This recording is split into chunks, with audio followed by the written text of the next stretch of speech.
There was a house that was next to ours. They were the Carsons. The Carsons were very nice people. One day they had to go somewhere for a trip. I saw them halfway down the road, but then I saw that their car flipped over. Carsons had died.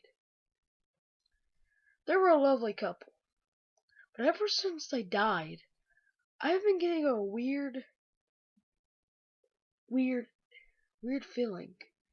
The feeling that somebody's been watching our house. I can't figure it out, but I did figure it out one time. Here's a story. I'll tell you, and I hope you guys enjoy it, but it might give you a little bit of spooks. 2 months. This will be 2 months after the Carsons have died. I was walking out one day on the street, and when I started to get the feeling that somebody was watching me, I feel like somebody tapped my shoulder, and then I really started to get the weirdest feeling that somebody was behind me. It felt creepy. I just went along with it because I didn't know what was going on. Then, next day, I saw that somebody moved into the Carson's house. It was a couple, just like the Carsons. They looked just alike. They even had the same car as them, but more messed up. Like the time when the Carsons had the, wreck. Anyway, I just got a feeling, and it kind of creeped me out, and, 'cause they look so much like the Carsons. I decided to just go on with my business and just leave them alone. I guess I was just being a little bit paranoid after the Carsons had died. They were very nice people. And then, after that, I started to realize something odd about the Carsons' house. The weird thing is that the Carsons, the Carsons' house were always shaking. It was always having weird noises. And the couple that lived there didn't even complain about it. One day, the new couple said the most creepiest thing to me. They took me by my shoulder, brung me over to their car, and said, we're lucky that we survived this car, but we survived this car crash in the most deadliest ways possible. Then he winked at me. I sort of got a little bit scared, but then I saw him walking off into the street. I sat there just wondering and thinking, why would he say that to me? Why would he?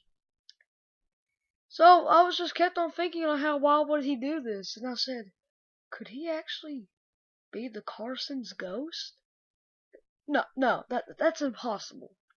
But then I looked up and saw that the ghost, or the couple, or one of the couples, was walking down the road. And as they were walking down the road, they vanished into a white smoke. I started to get a little bit creeped out, so I went to go over there to investigate. While the couple was gone, I went inside their house, looking for clues and evidence. And then I saw that there were pictures of the Carsons when they were alive, still in the house. Wouldn't the new couple have taken them down? Why would they still keep them up? How did they even know about the Carsons? Anyway, I carried on down the hallway, seeing the same exact items that the Carsons had. The same exact. Then I saw the most creepiest thing ever. It was a picture of the couple. They were standing in front of a car. A wrecked car. What they looked like was, they looked like the Carsons. They were, they were, they were all white. Everything was white on them. Their clothes, everything was white. Everything was white. And it really creeped me out. But the car that they were standing in front of was wrecked. It was on the same exact street that the Carsons wrecked on. The same exact street. I was so paranoid at this. I mean, why was this happening? Was I just being paranoid? Was I dreaming? No, I could not have been dreaming. I could have not been dreaming. It felt so weird though. I mean, just them looking like the Carsons. It could have been that the Carsons were ghosts. What if the couple were the Carsons and they turned into ghosts? I was freaking out. I didn't know what to do.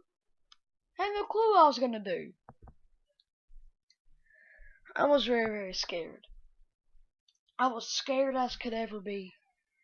And to be honest, I didn't know what to do.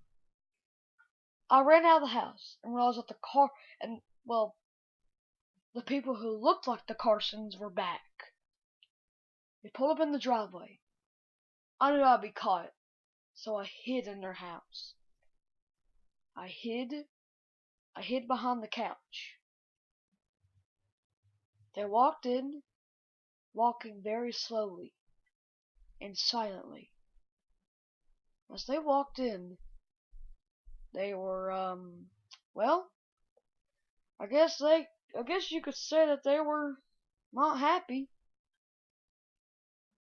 They walked in, and then I realized that they were starting to a little bit vanish. They were turning into a white dust.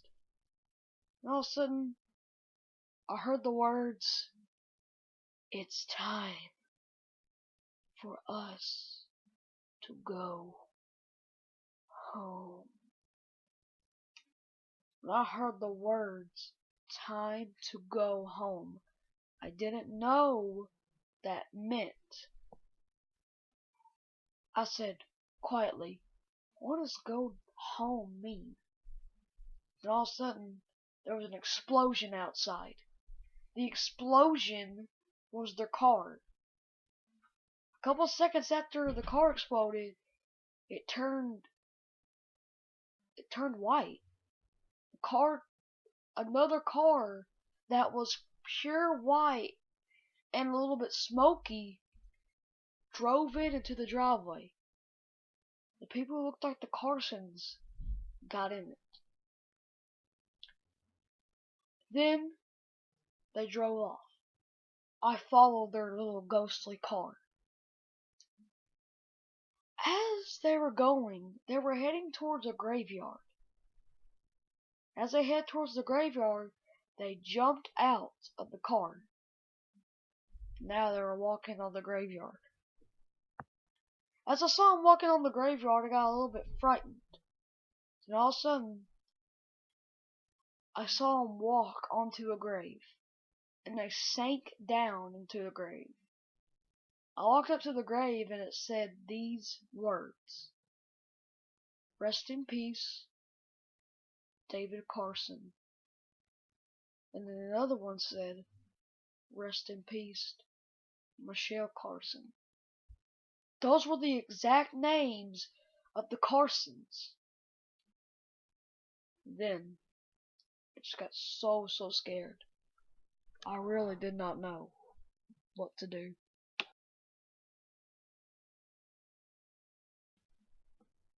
This is the update. 2 years later. After my really, really scary encounter, I started to believe in the paranormal. I started to believe in ghosts and mystical creatures. After a while of me doing this, I went into the woods one day with my dad to go fishing. As I walked through the woods, I started to hear creepy things. I just ignored it. I mean, overall, I should just get my mind off what happened, to the people that happened. The people that looked like the Carsons. Had to take my mind off of it. But really, all I wanted to do was really just fish with my dad and just take all my mind off of that. I walked my dad all the way to the pond, and yeah, we had a pretty good time. My dad had to set up the tent, because we'll be camping there also. As he set up the tent, I sat down and started writing in my journal. This is what I wrote in my journal. Dear journal, I'm very scared how this has been the 2-year anniversary, really, of me encountering the ghostly figures. I'm not too scared anymore. I'm now only 13 years old. Encountering all this stuff, I'm not really that scared of ghosts anymore. If I ever do encounter one of these things happening again, I won't be too scared, but I will try to face it. Love, me, your awesome journal friend. Close my journal and put it in my back pocket. As I put it in my back pocket, my dad was still setting up the tent. I asked him if he needed help. He gladly said yes. As he said yes, I started walking over to him. And then, as I walked over to him, I grabbed a hammer and a nail and started pinning in the tent in the grass. I was pretty excited how we got to go camping. I was just really excited. Then, as we were setting up the tent, I went to my dad didn't need help anymore, so I went to go fish. As I was fishing, I noticed something very, very unfamiliar, very strange. This has never happened to me before when I went camping, but my fishing rod was moving by itself. Now you probably think that maybe, a fish was on it. Well, what I always do is always take goggles with me and look under the water, just in case if I do get a fish. I didn't see a fish under there. I didn't see a fish on my hook. It just started shaking. And then, I heard these words whispered into my ears. Our car is in the pond. Luckily, we survived it. But we survived the crash in the most possible and destructive and most deadly way you can think of. As I heard those words, I just said to myself, you know what? If the Carsons are going to come after me again, I just want to say one thing. Why are they coming after me?